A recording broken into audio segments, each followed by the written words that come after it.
Om Shri Gurubhyo Namaha. Chapter 7 Saumini and Madayanti at Gokarna. Namadaraka.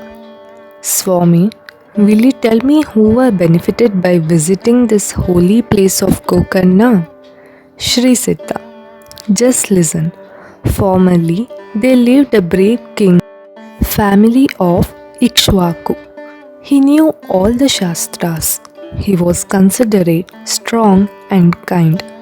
Once he went on hunting, and seeing a demon like a flame of fire, he aimed an arrow, and the demon fell on the ground senseless. The brother of the demon wept bitterly in grief. Before dying, the demon asked his brother to take revenge of his death. The brother approached the king in human form and sought his service and was engaged as a cook. On the anniversary day, the king had invited rishis like Vashishta and others. When Vashishta and others were seated on their seats, the new cook served human flesh in the plate of Shri Vashishta. Being enraged, Vashishta cursed the king that he would become a Brahma Rakshasa. The king was also annoyed to see that he was being cursed for no fault of his. He therefore took water in his hand and intended to curse Shri Vashishta in return. Maharani Madayanti hastened to the king and entreated and prevented him from cursing his guru. She requested him to pray Vasistha for Ushap, that is, blessing to nullify the effects of the curse. Being pacified, he poured the water on his own feet, whereby, after being a Brahma Rakshasa, he was called Kalmashapad. Madayanti bore to Vasistha and prayed for Ushap for the king. Vasistha was also cool by this time.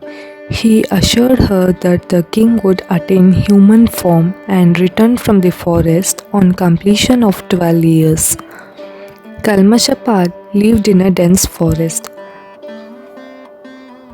Once he saw a young Brahmin couple passing by. He clasped the Brahmin youth with the intention of devouring him. The young wife of the youth wept bitterly and requested Kalmashapad with folded hands, saying, "Kindly release my young husband, who is well versed in Vedas, and thus give me my Saubhagya. By doing this, you will add to your virtues. Treat me as your daughter. If I beget a son, I shall give him your name." But the demon did not listen to her and killed the youth and ate his flesh. The wife of the youth collected the bones of her husband, arranged a pyre, and set fire to it. Before burning herself in the same pyre, she cursed the demon, "You will die instantly when after 12 years you become king and touch your wife." The king returned to his city after 12 years. He told his wife Rani Madayanti all about the curse of the Brahmin's wife. Madayanti was much grieved to hear it. She exclaimed, "Even after staying in the forest in hardship for 12 years, you are not relieved of the evil effects of your evil actions. There is no son in our family.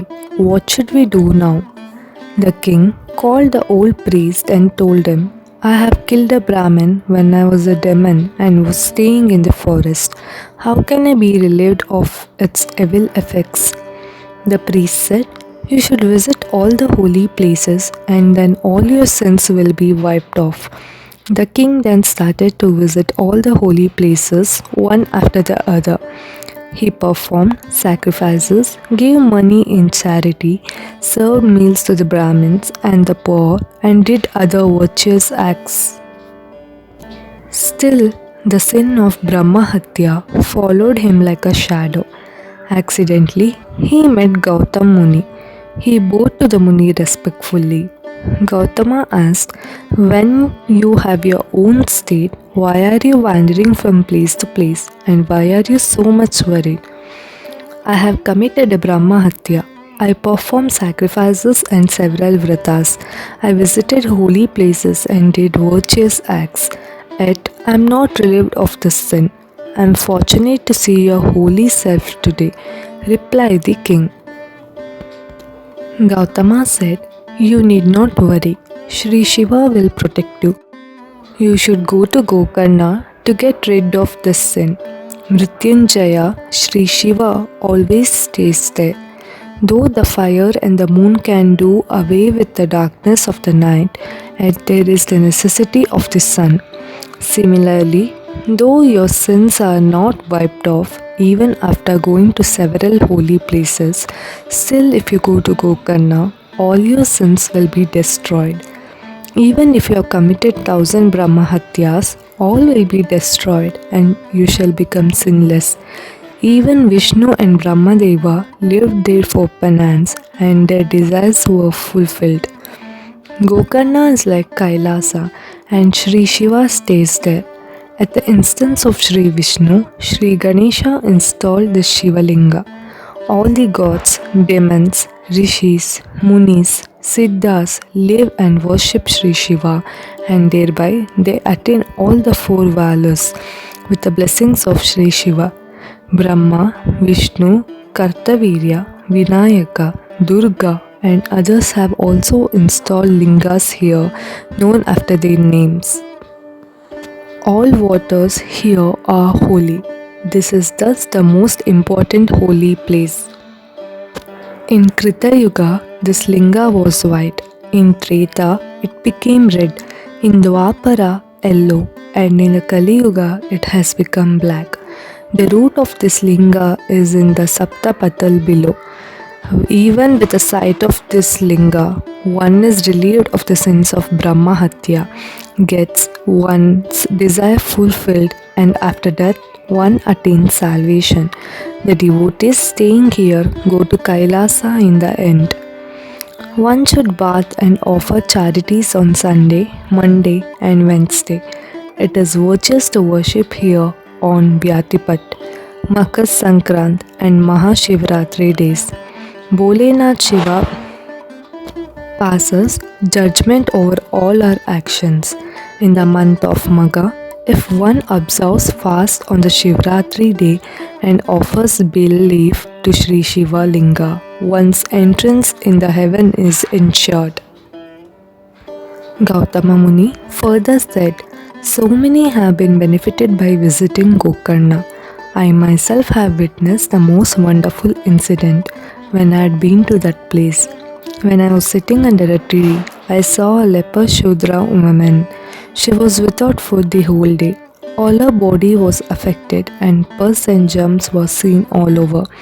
She had lost her teeth and had no clothes on her body. Being a widow, her head was shaved and she was much troubled due to midday hot sun. She sat under a tree, being tired, and soon died. Shivadutas came there with a divine place to take her to the Kailas.